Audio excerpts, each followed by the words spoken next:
Alright people, so we're going to do a little breakdown of the box drill from Amy 556. It's a super fun little drill. It's got a lot going on. A lot of feedback, a lot of data can be gathered from this drill, and it's only 6 rounds. So we got some draw, some reload, some transition, some trigger prep, some visual patience, all kinds of little stuff going on, lots of reps, and lots of work for 6 rounds. So these little challenges and stuff are really fun. Okay, 1, it gives you a little something just to have fun with at the range, and 2, it pushes you. So what I like to try to do is I put a little bit of mental stress on myself, and if I'm going to do any of these little challenges, I give myself 4 attempts. If I cannot do it in 4 attempts, hey, better luck next time, we'll get them next week. So that puts a little bit more emphasis on execution. So when I'm sitting here right here, indexed, ready to start this drill, waiting on that beep, I'm thinking, gotta execute. I only got 4 chances. So I basically do 2 feeler runs to see where I'm at, and then 2 pushing it runs to try to eclipse the time that I want to beat. So these 2 runs were pretty solid. I was trying to get below that 2.69 of right shootings, and ended up getting a 2.70 and a 2.64. So nice, solid, clean runs. Really happy with them. I don't have the paper targets. They're I think I could go a little faster than that with the paper targets, but I'm using 2 USPSA targets about a yard or so apart. And then Jesse Fenley threw down a 2.48 on the paper targets.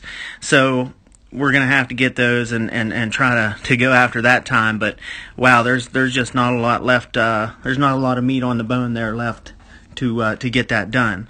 So that's a pretty smoking time, pretty solid stuff. But let's talk about how we can potentially do this drill and any real standing classifier or basically anything, but how we want to do especially these short drills. And what I want to do, my biggest focus on these kind of drills is flow. I want to roll through the entire drill in one perpetual state of motion and perpetual state of doing stuff. So I'm tasking or shooting, meaning I'm drawing, I'm reloading, I'm prepping trigger, transitioning, or the gun is going off. I'd never have dead time, never have time just rolling off the clock where nothing is happening. We are tasking or shooting at all times. And I know that seems like, well, duh, but a lot of people are not doing that. A lot of people are drawing and then shooting, reloading and then shooting, transitioning and then shooting. So it seems really simple and dumb, but it really is a mental cue to keep in your head and think, gotta keep rolling, flow through this. Now there's 2 things that allow you to do that, and those are what we're going to focus on. But let's just play this. Super slow motion.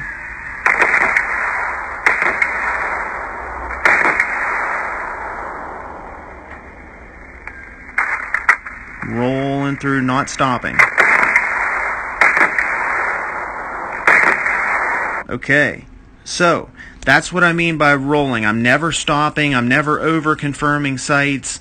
I'm rolling through the whole thing, never stop moving. So how we do that, the way that we put that together is by prepping trigger. So all the dead space, all that time of confirmation is taken away, because the split second, the instant that I see my dot where I want to see it, all I have to do is move my finger a 1/16 of an inch or an 1/8 of an inch, and bang, I'm going off. So prepping trigger. As we roll up through the draw, I'm not stopping and then shooting, it's still moving. So I'm coming up, I see the A in the the dot in the bottom of the A, and bang, it's going off. Not stopping. Then we drive those first 2 shots, and if you see the second shot, the gun's already moving right. By the time the slide hits the rear, the gun's going right. I'm moving off that target. Boom.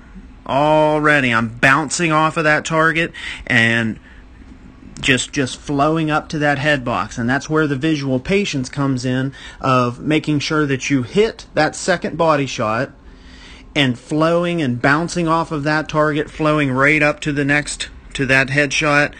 Okay, prepping trigger on the way, that way I can drop that headshot immediately.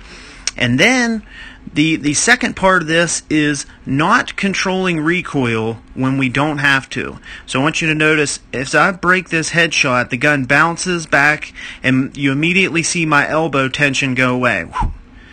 Okay, I'm letting the gun bounce back into my kind of workspace. So I'm allowing the recoil to do some of the work as I come back. Alright, doing my normal stuff here, your normal reload, whatever that looks like. I want to slam the mag in, grind my grip back on, prep, bang. Okay, not waiting. That prepping the trigger is what allows me to come back on and break that shot immediately. Bang, bang. Okay, I'm really, crunched in, controlling recoil hard there, but I'm still moving left. The gun goes off, bang, it's left, it's going left. It's hard to tell, but I'm going left. I'm bouncing that red dot from the body shot, bouncing it right up to the head shot, and trying to flow and finish strong. Just prepping trigger, and then all I got to do is just barely move my finger when I confirm, and we're golden. So we're going at full speed a couple times.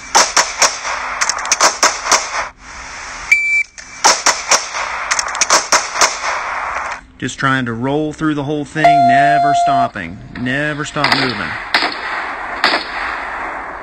I could have prepped better on that transition. That one was fairly solid.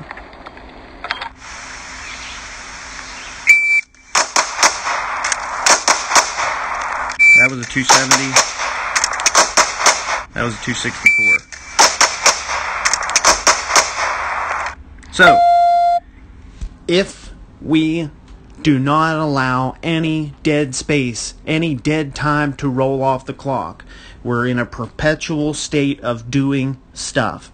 Tasking, shooting, and trigger prep, and then not controlling recoil when we go to reload, and not controlling recoil back to the same target when we go to transition, allowing that red dot to bounce off the one target and land on the other.